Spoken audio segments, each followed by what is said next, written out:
Leetcode easy problem 3502. Minimum cost to reach every position.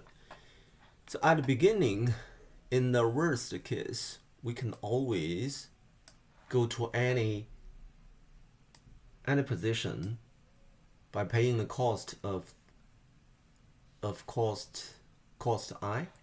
This is why we initiate the result by copying the cost array. But that's the worst case. We can do better. So from the beginning, since you can always move upward by paying a cost or moving downward for free, which means you can always go as far as you can if the cost is small enough.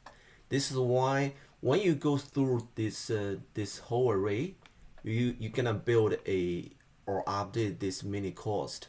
See, those are the cost which is a minimum, but before your destination, then you can pay the minimum cost first, then move downward for free.